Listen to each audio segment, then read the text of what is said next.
Vamos a reflexionar hoy con la ayuda del Señor sobre la liturgia del sacrificio, que es la segunda gran parte de la misa. El primer retiro de este curso lo dedicamos a los ritos iniciales de la Eucaristía. El segundo a la liturgia de la palabra, que es la primera gran parte de la misa. Y la segunda gran parte de la misa es la liturgia del sacrificio, o liturgia eucarística, en la cual el sacrificio de la cruz se hace presente en la Iglesia, cuando el sacerdote que representa a Cristo, el Señor, realiza lo que el mismo Señor hizo y encargó a sus discípulos que hicieran en memoria de Él. Nosotros sabemos por los Evangelios y también por San Pablo que el Señor en la tarde del Jueves Santo tomó en sus manos el pan y el cáliz, dio gracias, lo partió y lo dio a sus discípulos diciendo: tomad, comed, bebed, esto es mi cuerpo, este es el cáliz de mi sangre. Y añadió estas palabras: haced esto en conmemoración mía. La misa es el cumplimiento de estas palabras: hacer eso en memoria de Él. La liturgia eucarística se inicia con la preparación y presentación de las ofrendas. La liturgia de la palabra termina con la oración de los fieles: te rogamos, roguemos al Señor, te rogamos, óyenos, etc. Ahí, con esa oración, termina la liturgia de la palabra. Y hay como un rito de transición, que es el ofertorio, en el cual el sacerdote prepara las ofrendas, las presenta al Señor en silencio o diciendo las palabras: bendito sea Señor, Dios del universo, por este pan, fruto de la tierra y del trabajo del hombre, etc. Y después lo mismo sobre el vino. Se puede hacer, el misal dice que se puede hacer de las dos maneras, en silencio o bien diciendo esas plegarias. Y terminado ese rito de transición con el lavabo, que es un acto penitencial propio del sacerdote. El sacerdote no se lava las manos porque se las ha ensuciado en ese momento, sino que se lava las manos como señal de la purificación interior del corazón que él necesita de manera especialísima, porque va a empezar a actuar en nombre de Cristo y va a repetir el gesto que hizo el Señor en la última cena.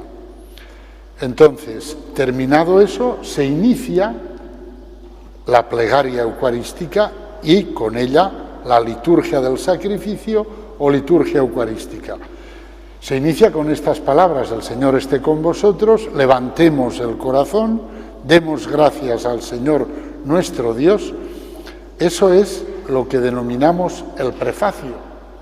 Y con el prefacio se inicia la liturgia eucarística y la plegaria eucarística, dentro de la cual ocurrirá la consagración.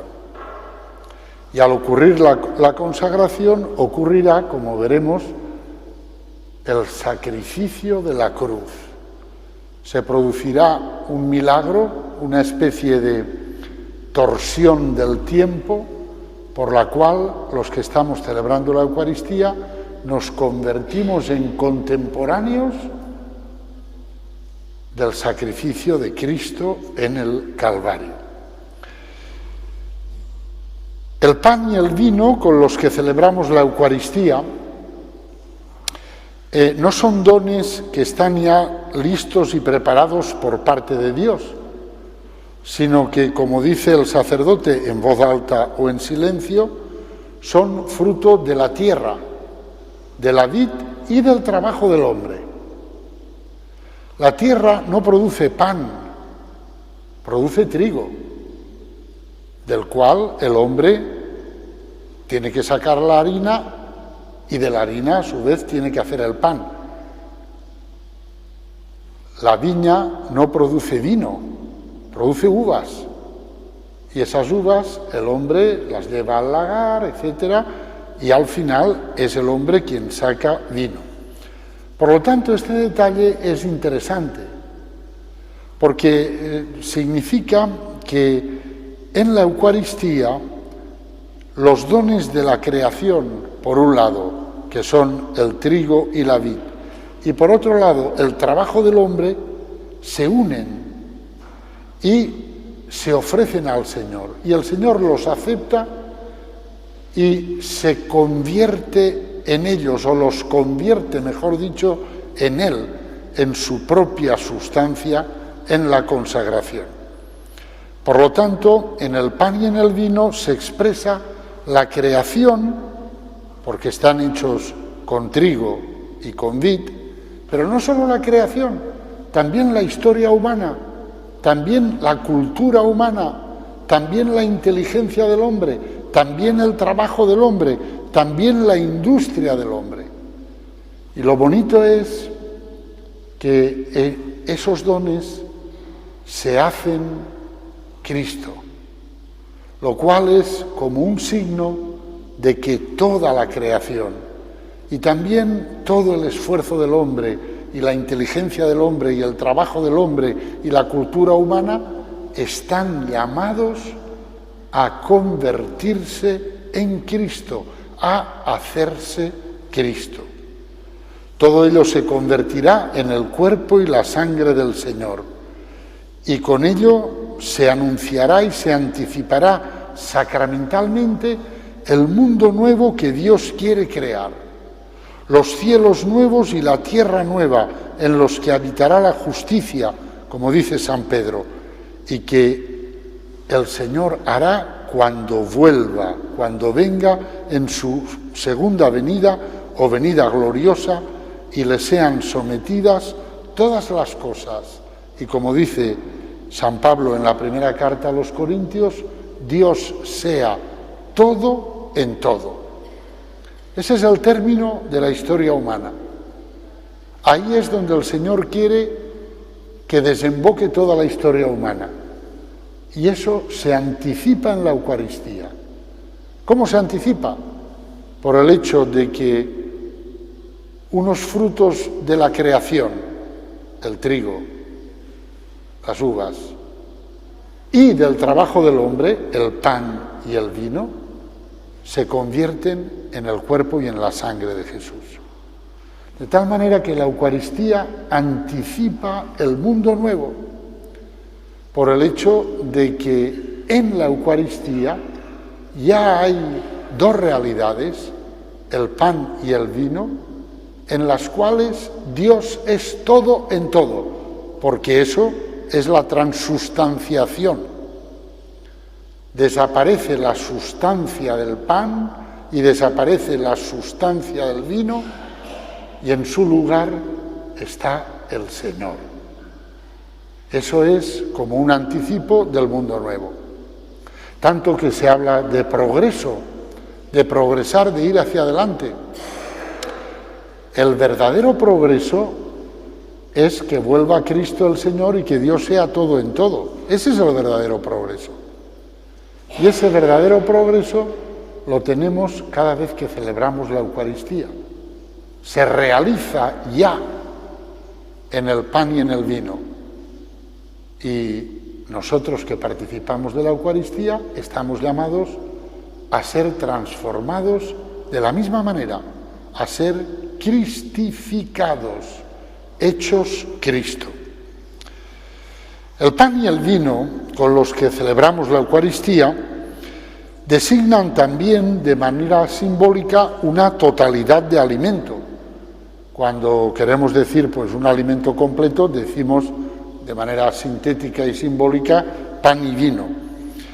Al convertirse, el alimento es necesario para la vida necesita ser alimentada. Al convertirse en el cuerpo y la sangre de Cristo y al recibirlos en la comunión, se está significando también que Dios nos ofrece otra vida, distinta de la vida biológica, de la vida natural que nos ha dado al crearnos. Esa otra vida es la vida eterna, la vida misma de Dios. Y es la vida de la que viven el Padre, el Hijo y el Espíritu Santo, que son el Padre, el Hijo y el Espíritu Santo. Y esa vida divina es la que se nos da en la Eucaristía. Pan y vino, alimento para la vida natural, cuerpo y sangre de Cristo, alimento para la vida sobrenatural que el Señor ha sembrado en nosotros por el bautismo, pero que necesita ser alimentada para ir creciendo en nosotros hasta que en cada uno de nosotros Dios sea todo en todo. La recepción de esta vida nueva, diferente de la vida meramente biológica, nos permite superar la estrechez del egoísmo y del encierro en nosotros mismos. Casi podríamos decir que la vida biológica es por esencia egoísta. Uno quiere vivir. Esto se nota mucho en los ancianos. Los ancianos a lo mejor han sido unas personas espléndidas, generosas, bondadosas durante toda su vida. Pero, amigo, si el Señor les da una vida larga, qué difícil es que no se vuelvan egoístas y que no piensen más que en comer, entre otras cosas. Porque la vida biológica, es afirmación de uno mismo. Y por lo tanto, aunque sea un proceso biológico, pero desde el punto de vista espiritual ese proceso tiene que ser llamado egoísmo. Es egoísta. Es que yo quiero vivir, punto. De ahí las anécdotas de los viejitos, ¿no? Que le roban la manzana al de al lado, la esconden en el bolso, pues se la comen a escondidas, tal cual. Todas esas cosas graciosas, pero que denotan esa situación, ¿no? En cambio, la vida que nos da el Señor, la vida sobrenatural, es una vida que va en otra dirección. No es egoísmo, es comunión, es donación, es capacidad de dar, de darse. Claro, eso no nace espontáneamente del hombre. Lo que nace espontáneamente del hombre es lo otro, es el egoísmo. Y el Señor nos da la Eucaristía para alimentar en nosotros esta otra vida, que es la vida eterna y cuyo dinamismo es la donación, es el amor, es la entrega, es la generosidad. El pan y el vino se convertirán en la consagración, en el cuerpo y en la sangre de Cristo. Sabéis que estas expresiones, cuerpo y sangre, significan en la Biblia la persona entera, solo que vista desde ángulos diferentes. El cuerpo significa la persona entera vista desde el ángulo de su debilidad, de su pasibilidad, de su estar sometida a la fragilidad, al dolor, a la enfermedad, a la muerte. Cuerpo tiene ese matiz. La sangre, en cambio, significa la persona entera en cuanto proyecto, en cuanto ilusión, en cuanto esperanza, en cuanto alegría, en cuanto libertad, en cuanto capacidad de autorrealización. El cuerpo y la sangre significan, por lo tanto, la totalidad de una persona, la totalidad de una vida, tanto en el aspecto pasible como en el aspecto dinámico, tanto en el aspecto de fragilidad como en el aspecto de fuerza. Y lo que en la Eucaristía se nos da es la totalidad de la vida de Cristo, de la persona de Cristo y de su vida. Y eso es lo que en la Eucaristía se nos ofrece como alimento. Sabéis que no se puede celebrar la Eucaristía solo con pan o solo con vino. sino que hace falta el pan y el vino. Graham Greene tiene una novela preciosa sobre el sacerdocio que se titula El poder y la gloria, en la que narra la historia de un sacerdote y, entre otras cosas, narra las dificultades, porque es en tiempo de persecución en México, persecución religiosa, está ambientada en ese momento, y en un momento en que se ha prohibido el alcohol y por lo tanto no se puede comprar vino. Y cómo el sacerdote, para celebrar la misa, se tiene que jugar la vida primero para comprar el vino. Y hay una escena preciosa, pero en fin, no quiero contarla porque si no os cuento la novela en vez del retiro, ¿no? No se puede celebrar la Eucaristía solo con pan o solo con vino, sino que se requieren los dos. ¿Por qué?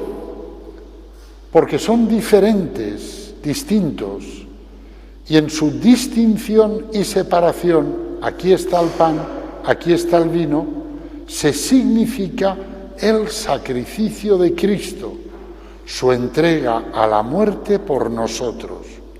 Un cuerpo, el pan, separado de su sangre, el vino, significan un hombre que ha sido sacrificado, un hombre al cual se ha separado su cuerpo de su sangre, lo cual quiere decir que se le ha matado. Y como la Eucaristía es el memorial de la muerte del Señor, por eso, para celebrarla, necesitamos el pan y el vino. Porque son el signo de la muerte del Señor. De todas maneras, es muy importante que comprendamos que la esencia del sacrificio de Cristo en la cruz no radica en su destrucción física, en la destrucción física de su vida, sino en la entrega amorosa de su voluntad a la obediencia al Padre del cielo. Entrega en la que Dios reveló a los hombres la profundidad de su amor por ellos.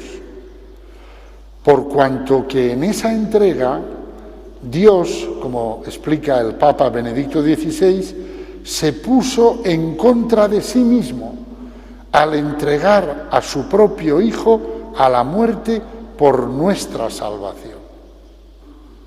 La esencia del sacrificio de Cristo es el amor, en primer lugar, del Padre, que nos quiere tanto que es capaz de entregar a su Hijo por nosotros, por nuestra salvación. En segundo lugar, del Hijo, de Cristo, que ama tanto al Padre y nos ama tanto a nosotros, que obedece amorosamente al Padre entregándose a la cruz por nuestra salvación. Por consiguiente, no es la muerte física de Jesús lo que constituye su sacrificio, sino la fidelidad de Jesús a su misión, al encargo que el Padre le había dado al venir a este mundo. Cristo realiza de este modo las palabras del Salmo 40. Tú no quieres sacrificios ni ofrendas, en cambio me has preparado un cuerpo. No has querido holocaustos y sacrificios por el pecado. Entonces yo he dicho, aquí estoy, como está escrito en el libro, para cumplir tu voluntad. La carta a los Hebreos aplica estas palabras del Salmo 40 a Cristo en el momento en que entra en el mundo, en el momento de la encarnación, como si Cristo le dijera al Padre, ya sé que tú no quieres sacrificios ni ofrendas, tú lo que quieres es un corazón obediente, que te obedezca. Pues mira, Padre, aquí estoy para hacer tu voluntad, sabiendo que esa voluntad le conduciría a la muerte. Pero lo importante, porque a veces nosotros creemos que Cristo nos ha salvado por lo mucho que ha sufrido, y no es verdad, es por lo mucho que ha amado. Y ese amor ha sido probado en el sufrimiento, eso sí. Ese amor ha sido probado en el sufrimiento. Pero lo que nos ha salvado es el amor de Cristo, tanto al Padre del cielo como a nosotros, obedeciéndole en el Espíritu Santo y entregando su vida también en el Espíritu Santo por nosotros. La Eucaristía es el memorial de la Cena del Señor y de todo lo que Él anticipó sacramentalmente en esa cena que llamamos nosotros la Última Cena. Lo que Él anticipó en la Última Cena fue su propia muerte y resurrección, la totalidad del misterio pascual de Jesucristo, muerte, descenso a los infiernos y resurrección. La palabra memorial, nosotros la entendemos en el lenguaje coloquial. Bueno, en el lenguaje coloquial no la empleamos esta palabra, no se usa mucho la palabra memorial, pero tal vez significaría recuerdo. Pero memorial en la Biblia no significa únicamente recuerdo, sino significa acto sacramental por el cual lo que se realizó en el pasado se nos da ahora en el presente. Por lo tanto, memorial no es recuerdo de una cosa que ocurrió el Viernes Santo, el Sábado Santo y el Domingo de Resurrección de hace 2000 años, no. Memorial es un recuerdo, pero que hace presente el acontecimiento recordado. Eso es lo que significa en la Biblia la palabra memorial. Y eso es lo que es la Eucaristía. Haced esto en memoria mía, lo cual significa recordamos lo que tú hiciste y lo que tú hiciste, Señor, se hace presente ahora en medio de nosotros. La plegaria eucarística, que es el centro y la cumbre de toda la celebración, es una plegaria de acción de gracias y de consagración. Se inicia con el prefacio, dando gracias a Dios. Demos gracias al Señor nuestro Dios, es justo y necesario. E inmediatamente el sacerdote empieza por hacer memoria de las maravillas que el Señor ha hecho por nosotros, y ya en el prefacio enuncia algunas de esas maravillas. De todas maneras, la síntesis, o mejor dicho, no la síntesis, el punto culminante de todas esas maravillas es el sacrificio de la cruz, la muerte y la resurrección de Jesucristo. Y nosotros damos gracias por todas las maravillas que ha hecho el Señor, sobre todo por su muerte y resurrección, y el primer modo de dar gracias es el canto del santo. Al terminar el prefacio, por eso te alaban los ángeles y los arcángeles, y nosotros nos unimos a sus voces cantando, y cantamos o recitamos el Sanctus. Ahora hablaremos del Sanctus. Después del Sanctus sigue la plegaria eucarística. En ella se da la epíclesis o invocación al Espíritu Santo, para que el Espíritu Santo transforme el pan y el vino en el cuerpo y en la sangre del Señor. El momento de la epíclesis es cuando el sacerdote que está orando así junta las manos y las pone así sobre las ofrendas. Ese gesto es el gesto de bendición. También lo hace el sacerdote para bendecir al final, y es el gesto de donación del Espíritu Santo.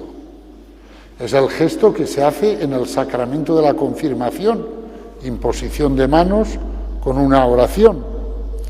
Es el gesto por el cual el obispo nos ordena sacerdotes, a los sacerdotes, la imposición de manos.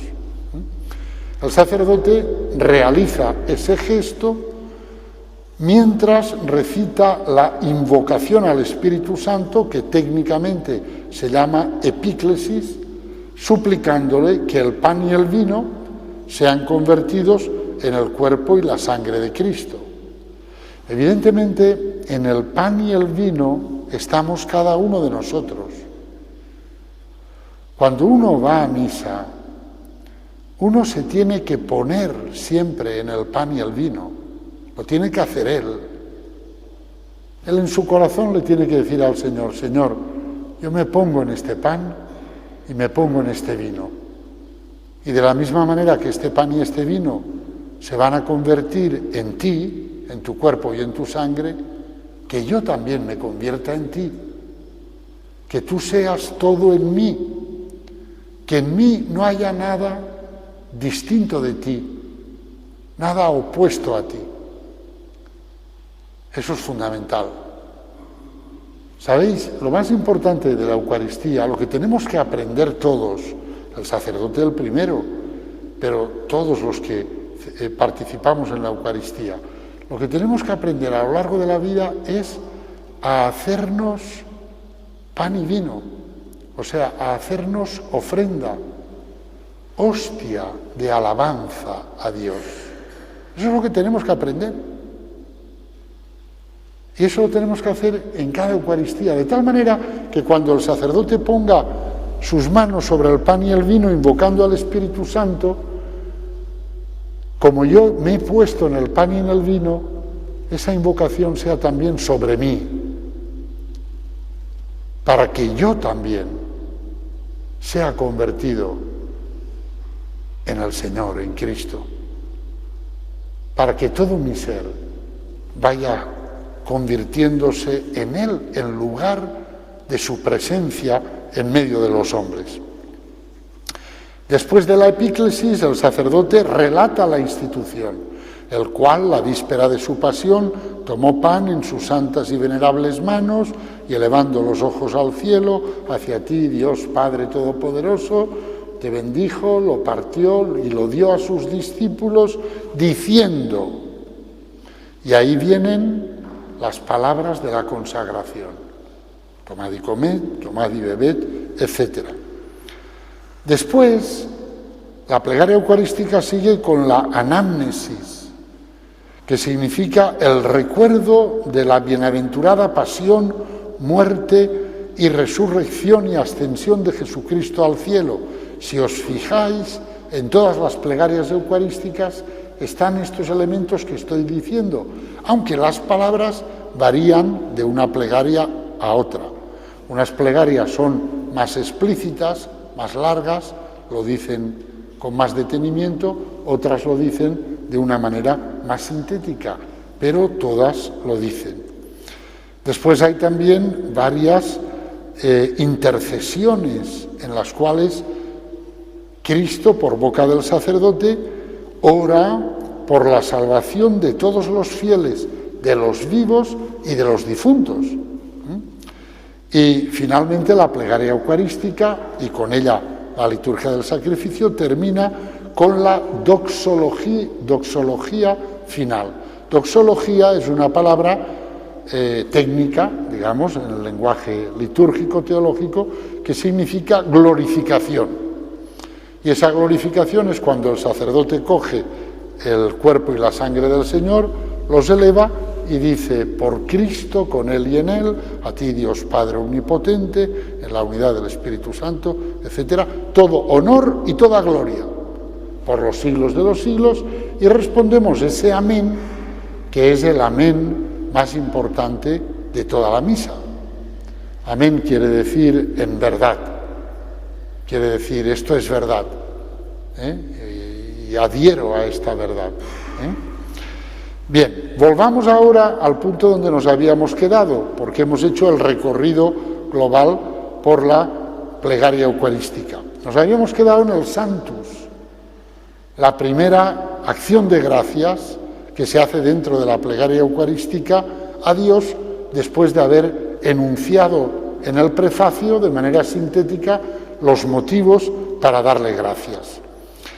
El santo es una aclamación que está sacada de la visión que tuvo Isaías en el templo de Jerusalén cuando vio la gloria de Dios y cuando escuchó que los serafines proclamaban la santidad única de Dios y adoraban al Dios 3 veces santo y lo llamaban el Señor Sebaot. El Señor Sebaot, una expresión hebrea que se puede traducir de diferentes maneras. Se puede traducir por el Dios del universo, o también el Dios de los ejércitos, o también el Dios todopoderoso. Y eso es la primera parte del santo. Está tomada, santo, santo, santo es el Señor, Dios todopoderoso. Eso está tomado de lo que Isaías vio en el templo de Jerusalén, cuando el Señor le concedió ver su gloria y escuchar la aclamación de los serafines. Por lo tanto, son palabras que dicen en el cielo los serafines y que nosotros nos apropiamos y proclamamos también aquí en la tierra. Después, la segunda parte del santo, Hosanna en lo alto del cielo, bendito el que viene en nombre del Señor, es una aclamación mesiánica que está sacada del Salmo 118. Hosanna es una palabra que en hebreo significa sálvanos, o podríamos decir, salva pues, ya que tú eres el Salvador, salva pues, sálvanos. Este salmo, el Salmo 118, se cantaba a la entrada del templo de Jerusalén, el séptimo día de la fiesta de los tabernáculos, y se cantaba con ramos en las manos. Es lo que hicieron con Jesús cuando entró en Jerusalén. Y dice el Evangelio que los niños hebreos, con palmas en las manos, le aclamaron con estas palabras del Salmo, bendito el que viene en nombre del Señor, Hosanna en el cielo. La Iglesia ha tenido la intuición espiritual de unir estas dos cosas. Las palabras de la visión de Isaías en el templo de Jerusalén y las palabras del Salmo 118 que dijeron los niños hebreos el día en que Cristo entró en Jerusalén y que nosotros celebramos el Domingo de Ramos. Y uniendo ambas cosas nos ha entregado el Santo. Por lo tanto, el Santo es algo muy denso de significado, muy rico de significado. Es algo que no se debe cambiar nunca, por supuesto. No es razonable ni admisible querer acomodar o modificar estas palabras para facilitar el trabajo de los músicos o por razones a veces fortuitas y secundarias. No. Hay que respetarlo tal cual es, porque estamos en presencia de un texto que es a la vez escriturario, porque está sacado de la Sagrada Escritura, y eclesial, porque es la Iglesia quien lo ha confeccionado uniendo esos tres pasajes de la Sagrada Escritura: Isaías, Salmo 118, al final de la fiesta de los tabernáculos, y entrada de Cristo en Jerusalén. Detengámonos ahora a contemplar un poco el centro de la plegaria eucarística, que es, lógicamente, la consagración. Cuando termina la consagración, el sacerdote dice: este es el misterio de la fe. Y respondemos todos, ¿no? Las palabras, la aclamación, hay varias aclamaciones. Nosotros en la parroquia hacemos siempre la misma: anunciamos tu muerte, proclamamos tu resurrección, ven Señor Jesús, pero el misal prevé también otras aclamaciones. Con esta expresión, este es el misterio de la fe, el sacerdote proclama el misterio celebrado y manifiesta su admiración ante lo que acaba de ocurrir. A mí me recuerdan un poco las palabras de Adán cuando salió de ese sueño profundo, de ese letargo en el que lo sumió el Señor para sacar de él a Eva. Y cuando vio a Eva dijo, esta sí que es carne de mi carne y sangre de mi sangre, o hueso de mis huesos, ¿no? Lo dijo entusiasmado, porque vio una maravilla. Vio la solución al problema de la soledad, porque Adán estaba solo.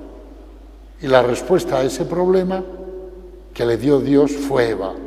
Cuando él la contempló, entusiasmado, dio ese grito de admiración.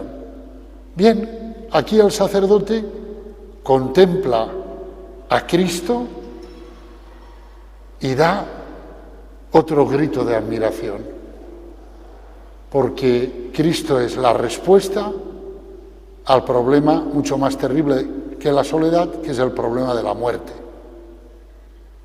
Este es el misterio de la fe. Aquí está la vida que no muere. Aquí está la vida que ha vencido a la muerte. Aquí está la vida eterna. Aquí está la reconciliación de todos. Aquí está la posibilidad de que todos vivamos como hermanos, como amigos, de que todos nos queramos, de que todo el mal sea perdonado. Todo eso está aquí. Este es el misterio de la fe. Es tremendo. Es un grito de admiración que da el sacerdote y que dais también los fieles respondiendo a él. Estamos ante una realidad que supera toda comprensión humana. La Eucaristía es el misterio de la fe por excelencia. El catecismo la llama el compendio y la suma de nuestra fe. Es decir, en la Eucaristía está toda nuestra fe. Todo está ahí implícito. Y el sacerdote, cuando contempla lo que era pan y era vino, y ya no lo es, porque es el cuerpo y la sangre de Cristo, da ese grito. Este es el misterio de la fe. Aquí está todo. Aquí está la victoria sobre la muerte, aquí está la resurrección y la vida, aquí está la reconciliación de todos, aquí está la comunión universal, aquí está el perdón, aquí está la misericordia, aquí está la esperanza. Aquí está todo. El misterio de la fe es que con las palabras de la consagración que el sacerdote pronuncia en la persona de Cristo, es decir, como aquel que hace visible y presente a la persona de Cristo mismo, el sacrificio de Cristo se actualiza, se hace sacramentalmente presente. Cada vez que un sacerdote toma el pan y el vino y pronuncia las palabras de la consagración, cada vez que el rito, la liturgia eucarística, es repetida, contiene el único sacrificio de Cristo. Porque vamos a ver, ¿cuántas misas hay? Si contáis el cartel de ahí de misas de domingo, entre sábado por la tarde y domingo, en Murcia hay más de 200. Bueno, yo lo conté hace unos años, ahora no lo sé, pero hace unos años había más de 200. ¿Pero hay más de 200 misas? No, solo hay una misa. Solo una. La que Cristo celebró en el Calvario, en el silencio del sepulcro, el sábado santo, y resucitando la mañana de resurrección. Solo hay esa misa.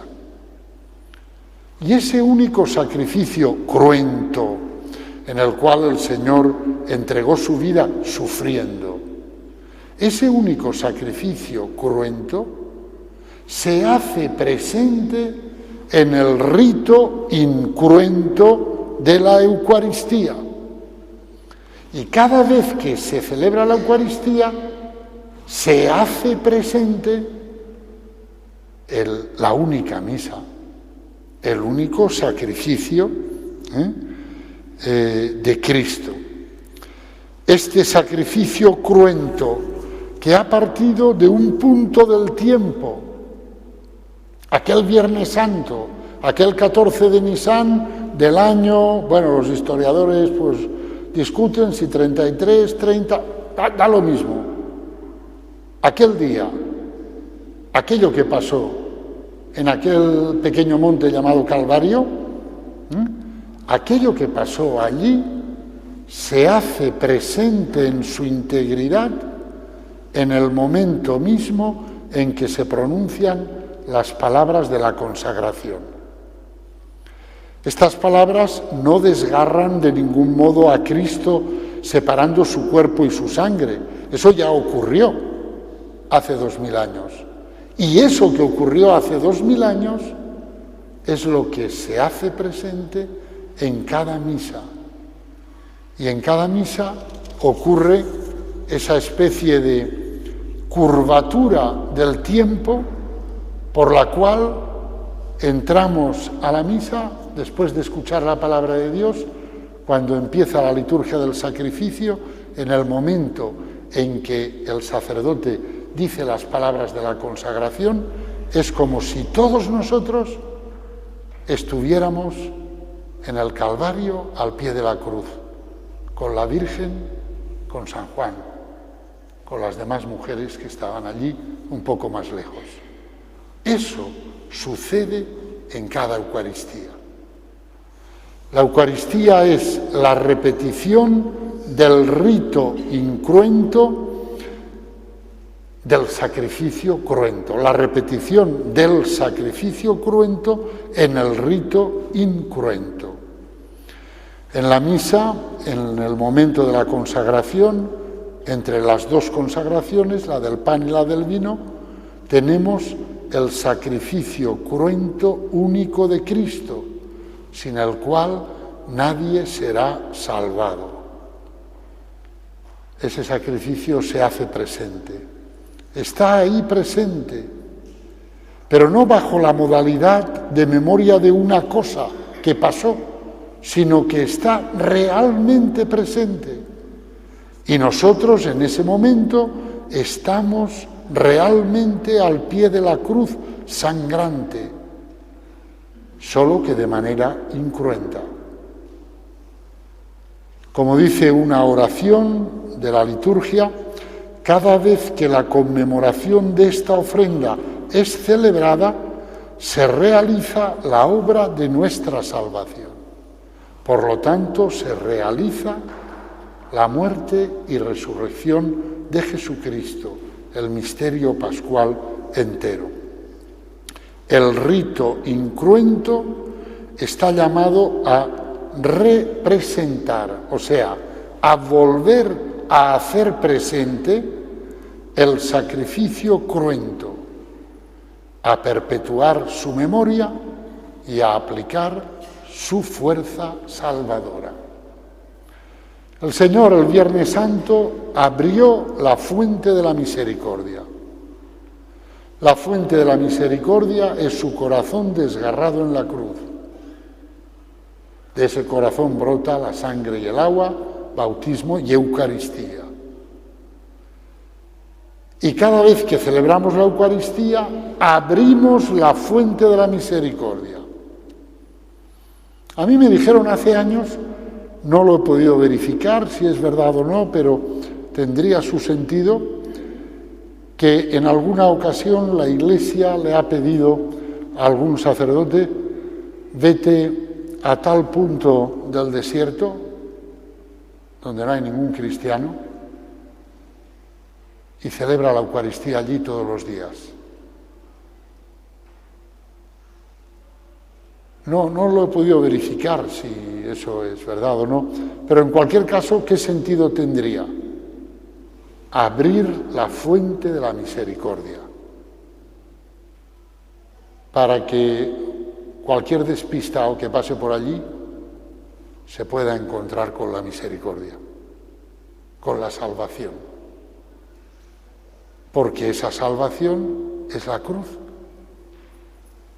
y la Eucaristía es eso, es hacer presente el misterio pascual, la muerte y la resurrección de Jesucristo y el abismo de misericordia que se ha abierto para los hombres. El Señor nos mandó: haced esto en memoria mía, para que los hombres de todos los tiempos hasta que Él vuelva puedan estar al pie de la cruz y puedan decir, pues a lo mejor como dijo el buen ladrón: acuérdate de mí cuando vengas en tu reino. Con eso les bastará para salvarse, pero tienen que estar allí, se tiene que producir allí. Y por eso celebramos misa, para abrir continuamente ese manantial inagotable de la misericordia divina. El único sacrificio redentor por el que somos salvados es el de el Señor en la cruz, el que Él realizó allí con gritos y lágrimas, como dice la carta a los Hebreos, suplicando por la salvación del mundo. Cristo suplicó por la redención del mundo entregando su ser entero en sacrificio. En este acto de ofrenda, Él reunió el sacrificio de Abel, el sacrificio de Abraham, nuestro padre en la fe, y todo lo que ha habido de válido a lo largo de la historia humana. Él lo recogió, lo unió a su entrega al Padre y lo presentó al Padre. Se presentó Él con todo lo bueno que había hecho la humanidad hasta ese momento y se entregó al Padre. Al mismo tiempo, en ese momento en que Cristo se entrega al Padre recogiendo todo lo bueno que ha habido en la historia humana, en ese mismo momento el cielo, el Padre, responde. El sacrificio de Cristo atraviesa el corazón del Padre y la respuesta desciende sobre Cristo en plenitud. San Pablo, en la carta a los Efesios, explica que todas las gracias habían sido guardadas como en reserva desde el inicio del mundo y que en el momento del sacrificio de Cristo son derramadas sobre Cristo para que de Él desciendan sobre toda la humanidad. Y eso es lo que ocurre en el momento en el que el soldado atraviesa el corazón del Señor y brotan de allí la sangre y el agua, el bautismo y la Eucaristía. De modo y manera que en el sacrificio de Cristo tenemos una mediación ascendente, Cristo que va al Padre recogiendo y ofreciendo todo lo bueno que ha hecho la humanidad y uniéndolo, por supuesto, a su entrega, que es lo único puro al 100% que ha habido, y entregándoselo al Padre, y en ese momento se produce la respuesta del Padre, que es la plenitud de gracia sobre Cristo y desde Cristo sobre la humanidad. Y eso es lo que ocurre en cada Eucaristía. Cristo recoge toda la oración de los tiempos pasados y también de los tiempos futuros y la integra en su plegaria, en sus gritos y lágrimas. Esta es la mediación ascendente. Esta súplica es escuchada y la respuesta de Dios desciende sobre Cristo para ser derramada sobre el universo entero. De la llaga del costado de Cristo brota la Iglesia. La Iglesia recibe esa plenitud de gracia. Y esa plenitud de gracia está en la Iglesia para todos los hombres. Y eso es lo que la Iglesia tiene que ofrecer a los hombres hasta que vuelva el Señor. Cada misa, a través de la cruz de Cristo, es una bendición. Es una explosión silenciosa del amor. Es una gran bajada de Dios al mundo para impedir que el mundo perezca y que el mal venza al bien.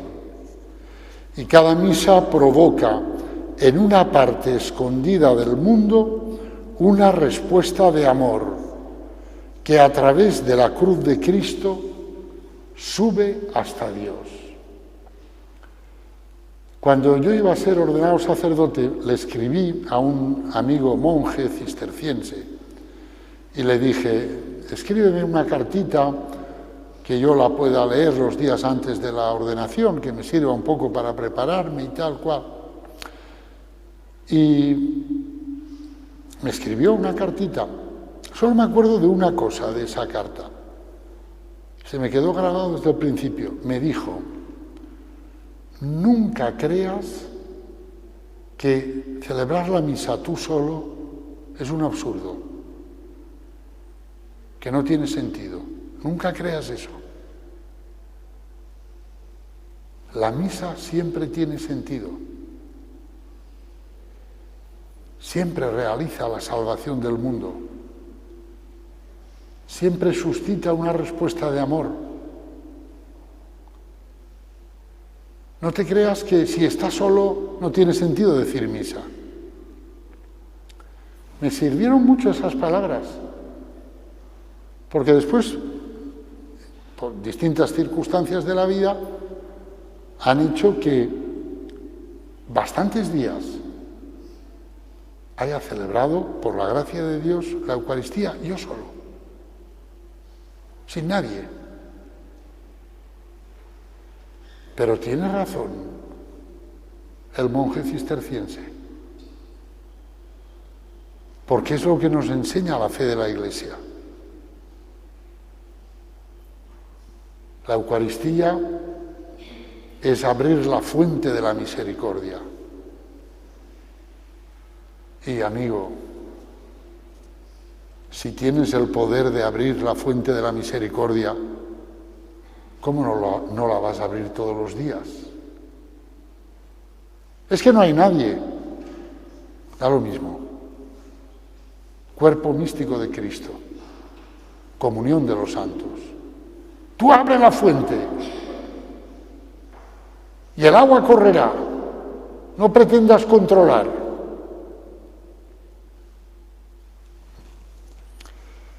La Iglesia, recuerda Benedicto XVI, que es la esposa del Señor, está llamada a celebrar día tras día el banquete eucarístico en conmemoración suya. Introduce así el sacrificio redentor de su esposo en la historia de los hombres y lo hace sacramentalmente presente en todas las culturas. Y eso la Iglesia lo hace con formas litúrgicas diferentes según los distintos ritos de la Iglesia. Pero eso ya es secundario. Los diferentes ritos de la Iglesia, con tal que la Iglesia los tenga aprobados, pues, ¿qué más da? ¿Qué más da? Es la misma misa, es la única Eucaristía. Yo he participado, por la gracia de Dios, en una Eucaristía en el rito maronita, que se celebra en árabe. No entendía nada, pero lo entendía todo. También he celebrado en el rito greco-católico, he participado como fiel, tampoco entendía nada porque se celebra en eslavo antiguo, pero lo entendía todo. Las formas litúrgicas son diferentes, el orden de la misa es diferente, pero al final es que se abre la fuente de la misericordia para que esa fuente mane sobre el mundo. Y eso es importante, ¿no? Tú puedes celebrar a lo mejor aquí a puerta cerrada, porque te vas de viaje, por lo que sea, y estás tú solo. Los hombres andan por ahí, por allá, pero tú abres la fuente de la misericordia. Y esa fuente emana sobre el mundo. Para eso el Señor nos dijo, haced esto en conmemoración mía. El acto único del Salvador, arrancando de un punto único en el espacio y el tiempo, bajo Poncio Pilato, en un pequeño lugar llamado Jerusalén, ese acto único de Cristo se hundió en la eternidad divina y permanece en suspenso en la eternidad, por encima de todo el arco del tiempo, y desde la eternidad se derrama, abarcando todo el arco del tiempo, desde Adán hasta el último hombre que nazca antes de que venga el Señor. El sacrificio de la cruz, arrancando de un punto del tiempo, se hunde en la eternidad divina, donde es guardado y está dispuesto para ser derramado sobre el mundo cada vez que sea llamado. Y eso es la misa. Sabemos que ese tesoro está ahí, en la eternidad que trasciende el tiempo. Y llamamos a Él mediante la celebración eucarística. Y el Señor cumple su palabra y lo hace presente, lo derrama. La cruz de Cristo extiende sus brazos sobre el pasado y sobre el porvenir. Su sombra luminosa la precede y remonta hasta los primeros días después de la caída, hasta Adán y Eva. Su luz escondida la sigue y vuelve a descender hasta los últimos días del mundo.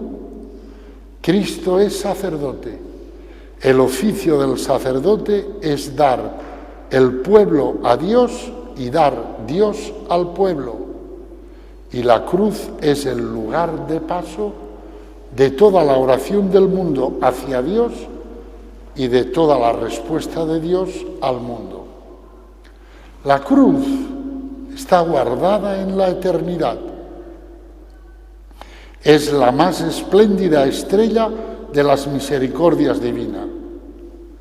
Las cosas que pasan aquí abajo permanecen presentes en la eternidad divina.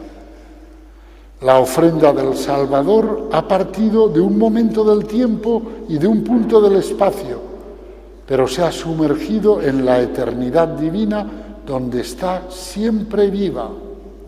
Y mientras el mundo dure, el Salvador Jesús, que ahora está en la gloria, no quiere salvar de otro modo que a través de la cruz.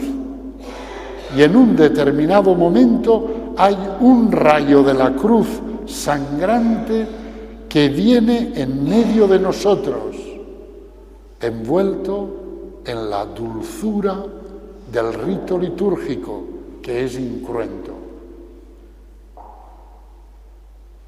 Y esa es la única posibilidad de salvación que hay para los hombres. El acto por el cual el Salvador Jesús hace 2000 años salvó todos los tiempos y todos los espacios, se ha sumergido en la eternidad divina, donde está imperecederamente presente y es actualizado de nuevo cada vez que hay una consagración, cada vez que se celebra la Santa Misa. Es impresionante esto. Las apariencias separadas del pan y del vino designan en la dulzura de estas humildes cosas la tragedia de la cruz sangrante. La libertad de Dios y la libertad del hombre se han encontrado definitivamente en la carne crucificada de Cristo, en un pacto indisoluble y válido para siempre. También el pecado del hombre ha sido expiado una vez por todas, ahí en ese mismo momento, en la cruz. Por el sacramento eucarístico, Jesús incorpora a los fieles a su propia hora. De este modo nos muestra la unión que ha querido establecer entre Él y nosotros, entre su persona y la Iglesia. Y por eso es una obligación grave ir a misa el domingo. Pero hombre, pero si es lo más grande, si es la alianza, si es la salvación del mundo, el Señor nos convoca. Por eso el Catecismo de la Iglesia enseña que para el cristiano es una obligación grave asistir a misa el domingo. Y no vale la misa por televisión, ¿eh? La misa por televisión es un remedio para cuando una persona está enferma, impedida, no puede venir, ¿no? Pero no, hay que ir. Evidentemente, en esta cita, el Señor, pues, quiere que aprendamos, ya lo he dicho antes, a ofrecernos. Sobre esto os leo, y con estas palabras termino, un pequeño texto de San Pedro Crisólogo, uno de los padres de la Iglesia. Dice así: el cristiano ya no tiene que buscar fuera de sí la ofrenda que debe inmolar a Dios. Lleva consigo y en sí mismo lo que va a sacrificar a Dios. Tanto la víctima como el sacerdote permanecen intactos. La víctima sacrificada sigue viviendo y el sacerdote que presenta este sacrificio no podría matar a esta víctima. Es lo mismo que había dicho el profeta: tú no quieres sacrificios ni ofrendas, pero me has preparado un cuerpo. Que el Señor nos conceda la gracia de ofrecernos junto con Él en cada misa en la que participemos. En el nombre del Padre, y del Hijo, y del Espíritu Santo.